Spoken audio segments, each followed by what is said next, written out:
Welcome to Joe Blow Horror Originals Best Foreign Horror, where we take a look at significant horror titles from all over the world. This one's a little off the beaten path. It's a French-German co-production and the only English-language film in the director's catalog. It won Best Actress at the Cannes Film Festival and was nominated for that festival's Best Picture, the Palme d'Or. It sits in a nebulous space between genres, though I would argue strongly in favor of horror with both theme and content, and is debated by scholars on what the hell is actually going on. It was and still is notoriously difficult to watch due to streaming rights and the few and far between physical copies by region. It's a weird one, but one that deserves attention. It's Andrzej Zulawski's Possession.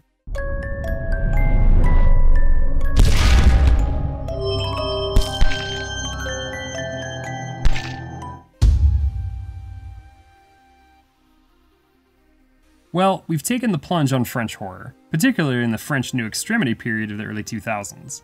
How about German horror, though? Anyone that's taken a film class or has done their homework knows that Germany has a full but complicated history with horror. While there are a few that show up pre-1920, namely 1913's The Student of Prague and 1918's The Eyes of the Mummy, 1920 is where the heavy hitters start. First up is The Cabinet of Dr. Caligari from Robert Wiene. This would give nearly everyone their first taste of German expressionist cinema. There's really nothing else like it, and it has a dreamlike feel that also gives the viewers questions on what's real and what's in the mind. It's a rightful classic that should be studied and celebrated. Elsewhere in 1920, Paul Wegener would unleash the first notable creature feature with The Golem, which is actually part of a series and based on a Jewish legend. For a great deep dive on this, check out the video essay for it on the Dark Corners channel. 2 years later, happy 100th anniversary, we would get our first big taste of the vampire legend with Nosferatu from F.W. Murnau, who would make a few more genre movies during his active years. This silent black and white movie oozes creepiness and has one of the few definitive looks for a vampire. If you want a great triple feature, check out the original, Werner Herzog's remake, and the dramatized craziness movie within a movie, Shadow of the Vampire. The 20s would give us one more standout work with The Hands of Orlok from our friend Robert Wiene again. 1931 would see the release of my favorite Golden Age German horror film, M, that would show the world Peter Lorre's true acting ability beyond being a Looney Tunes caricature.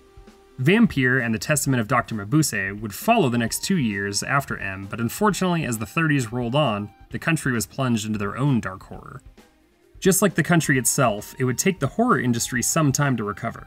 1960 would unleash The Horrors of Spider Island, which is great and dumb. 1970 has The Mark of the Devil, and the 80s were bookmarked by the thrilling and shocking angst and the famously infamous Necromantic that, well, just go look it up. Michael Hinke has done much for the genre, but is probably best known for Funny Games, where the good guys most certainly do not win. There are just so many to discuss, and we didn't even mention newer heavyweights like the powerful and shocking Golden Glove from 2019, or an entire genre called the Creamy that is the sister genre to the Giallo film from Italy, but don't get nearly as much attention as they deserve. The movie opens with Mark, who is a spy, coming home from a very secretive mission only to find his wife Anna asking for a divorce. Although she doesn't give him a concrete answer why, she says it's not because of another man. Mark is devastated, but decides to leave their apartment and trust the custody of their son Bob to her. He spirals and goes on a bit of a bender before returning to try to make amends. Unfortunately, when he returns to their home, he finds it in complete disarray and Bob left to his own devices. Although he's incredibly angry, Mark is willing to work things out with Anna, although he won't leave her alone with their child, and he wakes up alone again. Mark discovers that there was in fact another man, an older guy than himself named Heinrich, and when he escorts his son to school, he verbally assaults his teacher because she could be an exact duplicate of his wife. That'll come up later too. Afterwards, he goes to confront his wife's lover and gets his butt whooped. It's an oddly intimate fight, and Mark isn't physically or mentally prepared for this one. He returns to the house bloody and beaten, and since crap rolls downhill, he beats up on Anna, and in a weird display of their lack of feelings, both of them slice themselves with a turkey cutter. Mark is now suspicious of Anna in terms of where exactly the hell she goes for long periods. He enlists a PI to find out, and that PI tracks her to her fairly crappy apartment when he finds, good God, what the hell is that? She kills him, and even kills the man that goes looking for him. Back with Mark, she goes into somewhat graphic detail of the time she miscarried, more on that scene in the next section, and Heinrich finds out exactly what she's been up to. She wounds him, but he's able to escape and calls Mark of all people for help. At first he tells him to go kick rocks in a much more colorful way, but then he goes to the apartment to see for himself. The monstrous blob creature is nowhere to be found, but he does find the evidence that Anna has gone crazy. Mark does meet up with Heinrich, but only to kill him and make it look like an accident. He's much more prepared to go over the edge on this encounter, and hey, love's a hell of a drug. He destroys her apartment, and I keep forgetting he was a spy, so I guess he knows what he's doing, and then heads home. Anna and Mark have a new lustful, murderous connection, and consummate the kitchen floor before falling asleep. Mark wakes up and stumbles on Anna making love to the creature, and the film has now become Kramer versus Cronenberg. Mark is lost mentally and emotionally again, but runs into his former employers who attempt to pressure him into taking on a new assignment. When Mark returns home, the police and his spy colleagues are about to storm the house, and Mark goes full Rambo. He blows up a bunch of cars and is shot for his trouble. He then crashes Heinrich's bike and stumbles into a building before Anna comes in and brings with her Mark? The creature has matured into his own doppelganger. Mark does what I think we'd all do at this point and attempts to shoot his double, but the police have made it into the building and gunned down he and Anna. She lays on top of him and really awkwardly shoots herself in the back and into him before Mark uses his final amount of energy to drop to his death. The new Mark nopes out of there and heads back home where Bob's teacher is watching him. We have the natural double and the supernatural double together, and something deep in Bob understands it's not right. He drowns himself in the tub as chaos erupts outside while uncertainty is happening inside. The movie has a very interesting style all its own, and I would argue it's definitely one of those movies where the cinematography is its own character. Lots of cool circling shots during both banal and intense conversations, and even the static camera setups make the viewer feel like both an outsider and an intimate observer. The acting is top-notch, and the special effects are disturbing, bloody, and make you question what exactly is going on with our leads. The first standout scene for me is when Anna explains to Mark about that time she had a miscarriage. That's already an incredibly personal and awful thing to relive as you talk about it, but the movie dials it up to a 10. This is the scene that almost certainly solidified any and all awards that actress Isabella Adjani received during the movie's run. She is great throughout, especially playing two different characters, but in this scene, she's a woman possessed. She growls, falls, throws things around, vomits, and at some point she has multiple fluids secrete out of places that shouldn't have things secrete from them. It's what a lot of people remember the movie for, and maybe, due to its availability, the only scene people have watched.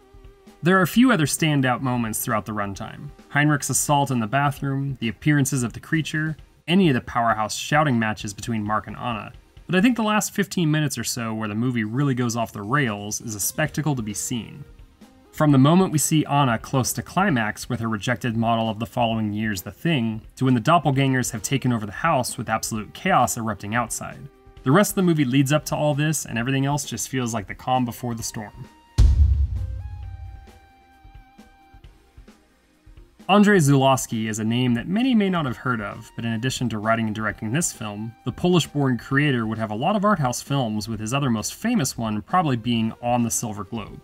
His stuff isn't as well known as, say, Tarkovsky, but his stuff is well worth discovering and getting deep into. His father was a novelist, and in addition to being a great director, he was an incredible screenwriter and knew how to get the right performance out of the right actor. This is really his only horror film, in addition to being his only English language film, but even then, a lot of critics or film scholars will tell you it isn't. I disagree. Isabella Adjani is the two-time Oscar-nominated actress who plays Anna and gives an emotional and shocking performance. Well, performances, as she plays two parts, even though one of them clearly outshines the other. A couple years before this, she would sacrifice herself to save the world from Klaus Kinski in the previously mentioned Herzog remake of Nosferatu. And I do mean save us from Klaus, because apparently he was just a nightmare. She dabbled in music and also appeared in the Walter Hill classic The Driver with Ryan O'Neal that would give heavy inspiration to Ryan Gosling's Drive, and also a forgotten 90s remake of Diabolique with Sharon Stone and Chaz Palminteri. Sam Neill is so much more than Dr. Alan Grant from the Jurassic Park films. Born in Northern Ireland in 1947, Neill would make his debut in 1971 in the TV movie The City of No, and would work in nearly every genre imaginable. His work would net him 3 Golden Globe nominations, but his horror output is a lot of fun, and that's what we really want to focus on today. He made The Omen 3 the same year as Possession, Dead Calm, which is prime best horror movie you've never seen material, 2 films for John Carpenter, as the villain in Memoirs of an Invisible Man and the hero in the Mouth of Madness, Event Horizon, and Daybreakers. Hopefully he'll give us a few more before he decides to walk away. Possession is in a class by itself. Its horror is both real and surreal, features great performances and special effects, and has cemented its cult status over 40 years on. It's hard to find, but worth seeking out, as it certainly qualifies as one of the best foreign horrors. Thank you for watching our show. If you like what you see, please subscribe to our Joe Blow Horror Videos channel. Tell your friends who like this sort of content, and turn on that bell to receive notifications for all the latest videos. We're an independent company, and we appreciate all of your support.